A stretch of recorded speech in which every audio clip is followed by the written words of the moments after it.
Well, what is going on, Agape City? Brad here, coming at you on a Monday for one of our Monday morning pastor videos. And if you were at church yesterday, you know I was not at church yesterday. I was on the west side of the state preaching at Thornapple Valley Church, but Tim was at Agape City holding it down. It was a great Sunday, and we are gearing up for a great week as a church community. We have so much going on this week.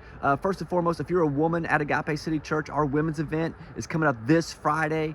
We're all about creating a community where love leads, and the women at Agape City Church lead out at that.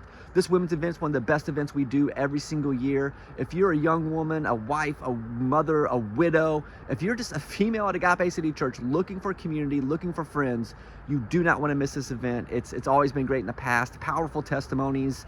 We usually have worship. It's a great time just to hang out. So definitely check that out. This Sunday coming up is our Youth Takeover Sunday. It's where we let our middle school and high school students do the whole youth service, a whole church service, right? So they're going to do the preaching, the parking team, the communion service. They're going to be the worship band. So definitely come out this Sunday. Let's celebrate our youth as they show us that they're not the church of tomorrow, they're the church of today. And then Sunday after church, our youth, middle school and high school are going to have a celebratory pool party. So if you have a middle school or high school student that wants to meet some friends before school starts from their church, definitely sign up for the pool party. All that stuff's in the app, so definitely check that out. But Agape City, I got a quick word for you today. Like I said yesterday, I was on the west side of the state preaching at Thornapple Valley, and I was preaching about the Apostle Peter. And I was preaching about how he denied Christ.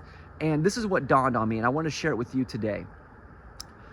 When Jesus was arrested, the Bible tells us that Peter took out a sword and he fought a soldier to defend Jesus. He says he cut off the soldier's ear.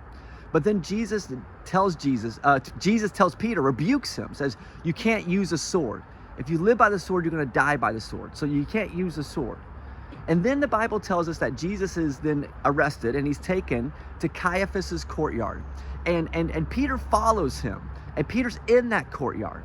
And then the Bible tells us that Peter's standing around a fire, and a girl, it's interesting, he gives us the detail, it was a little girl, walks up to Peter and says, aren't you one of his disciples? And then in that moment, Peter denies Christ. When he was faced with a soldier, he fought because he had a sword.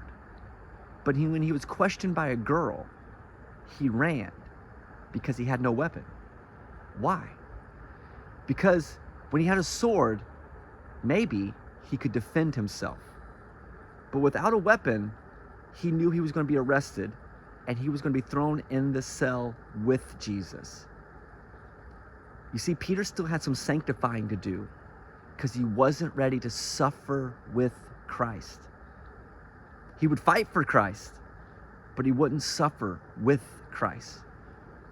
So Agape City Church, I want you to think about 2 Timothy, I think it's verse 3, where Paul reminds Timothy that we're all called to suffer, join Christ in his suffering like a good soldier. I mean, you think about a football team, they join each other in suffering. You think about when my daughters just went to band camp, they're joining each other in suffering on that field, learning this thing. Think about the church body. Agape City Church, are we joining each other in suffering? Are we joining each other in suffering and the way that we're righteous, and the way that we're not like the world, and the way that we're not being consumeristic, and we're not being greedy, and we're not being selfish? Are we joining each other in suffering so that we can be like Christ? Or are we denying Christ and just looking like the world? Peter at that moment was afraid to join Jesus in his suffering. And if you know church history, you know Peter eventually and ultimately does join Jesus in his full suffering. And that's why he's the GOAT. Not the GOAT, but that's why Peter's so great and one of the greatest disciples, because he was the first to say that Jesus is the Christ. And he eventually got to a point where he's willing to join Jesus in his suffering.